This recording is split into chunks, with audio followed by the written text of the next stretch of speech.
friends, welcome to my channel. My name is Brian Hussar. I talk about things that I love on this channel. So if you love the Beatles, music, movies, occasionally I talk about physical media, and if you're fans of any of those within any combination, please hit that subscribe button. I post videos pretty much at random whenever I can, and I really do apologize that this one has taken me so long to finally do, but here we go. I did an unboxing of the John Lennon Plastic Ono Band box set when it first came out, and I did get the vinyl edition as well, but I've been sticking with the CD box set basically. And these are my thoughts on the new mix and the Atmos mix and a lot of the bonus stuff. So right off the bat, and maybe I'm biased on this, if you do not own this yet, it's a must-have in your collection. Plastic Ono Band to me is probably my favorite John post-Beatles album. I know everybody talks about Imagine. I love Imagine, don't get me wrong, but for some reason this one right here, I really love it. I was blown away by it the first time I heard it. I was blown away by the raw emotion. I was blown away by how spare it is. Powerful rhythm section of Ringo on drums and Klaus Voormann on bass. In fact, I would say that I wish John kept only Ringo and Klaus throughout his entire solo career. Just those two and him. Done. Stripped down and nothing else. What a powerful rhythm section those guys were. And of course, I know everybody knows the album, but there really isn't a weak track on the album. It's this and Double Fantasy, I feel, are the closest John came to an actual concept album in his post-Beatles career. Because this album is an album that deserves to be heard from beginning to end. It reaches the climax with God, and then you have that haunting postscript of My Mummy's Dead. A lot of this album came out of his and Yoko's practicing primal scream therapy with Dr. Arthur Yanov. I think I pronounced his name correctly, but we all know that. But the songs still hold up. I think all of us could understand the words of Working Class Hero. I think all of us could understand the words of Isolation. I think all of us in our lives have been there and have gone through it. And some of us are still going through it and trying to figure out ways of dealing with it. Now, this new mix that was done by the same team who did the Imagine set and the Gimme Some Truth set. Let me just get his name here. I know his name by heart. No, actually, I don't know his name by heart. Not Giles Martin. Paul Hicks. And for those who are thinking, wait a second, what are the mixes we got in Gimme Some Truth? As I said in my review of that, the mixes of Gimme Some Truth are unique to that set. So the only time you're going to get the mixes in the Gimme Some Truth set is just for that set. That makes sense. Though you're not going to hear those on any other box sets that they plan on doing. And from what I heard, all of John's post-Beatles career is going to get this box set treatment.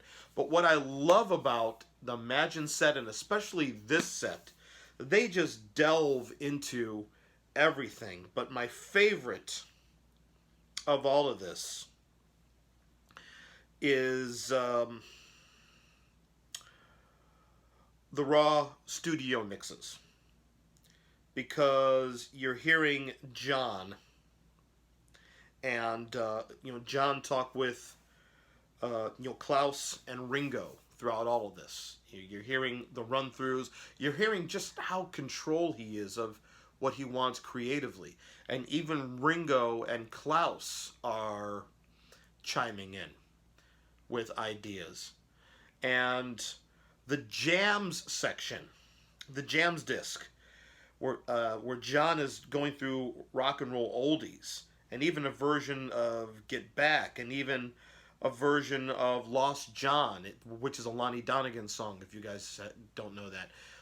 Ringo's drumming on those tracks. He's doing some things that people probably have never heard of him doing. Now, one of them he does, I think it might be on Lost John, or maybe the instrumental Get Back. At least it says Get Back here. Uh, just for people who don't know, there's a lot of errors people have found with the credits in the booklet. I don't know if they're going to do a new booklet or what's going on, but there's a lot of errors. He does a version of the song Glad All Over, which is the Carl Perkins tune. But they credited it to Dave Clark and Mike. I forgot the guy who sang in Dave Clark 5, the organ player. But he credited to, which their version of Glad All Over is written by those two guys. So it's not the Dave Clark 5 version on this thing. But anyways, Ringo's drumming on that stuff he's doing some things. On one of them, he does sort of like what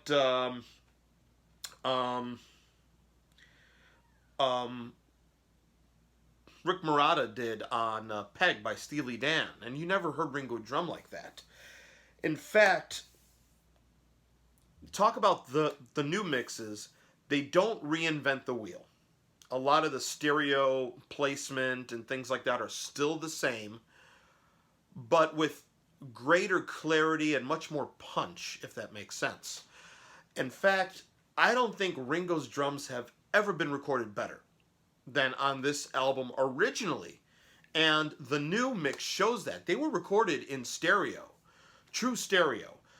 Two tracks were devoted to Ringo's drums, one for the left and one for the right.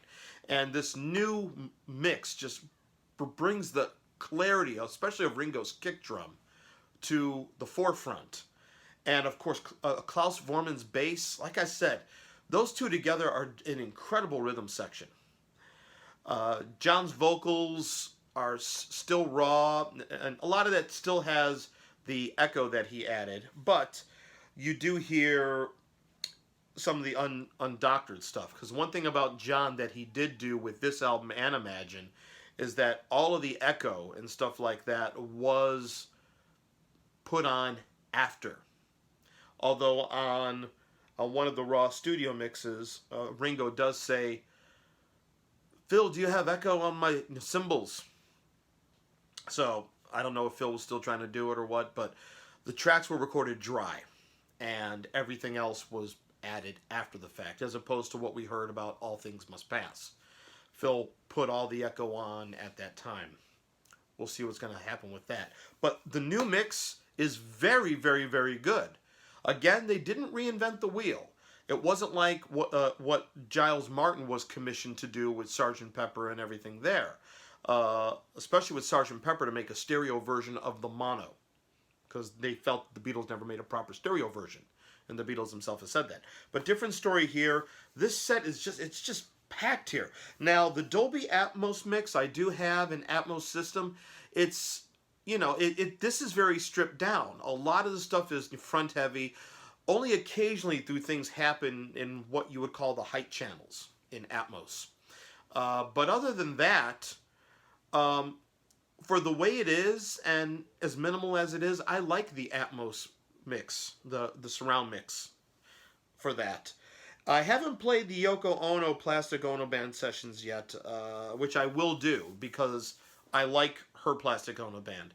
But I feel, but I definitely have to be in the mood to hear what she's doing. So I'm not a Yoko hater, and I think people who followed me on my channel know that I'm not a Yoko hater. But because of what she does, it's I do have to warm up to it. Also, you have the singles of Give Peace a Chance, Cold Turkey, and Instant Karma. Cold Turkey, the mix of that is really great. The Atmos mix of that, your subwoofers, your low end is going to be pumping with the kick drum and the bass on that thing. Instant Karma, the new mix just adds a bit more clarity to it. But I love the song, and it just sounds even better, even much more incredible. So I really give this set, if I gave it a star rating, 5 stars, this is a must-have. If you are a Beatle fanatic, a Lennon fanatic, anything having to do with the Beatles, this is a must-have. Definitely get this set. Get the vinyl too, so you can have the 2-disc vinyl edition. But if you want everything, and it's a pretty decent price for everything that you get in here.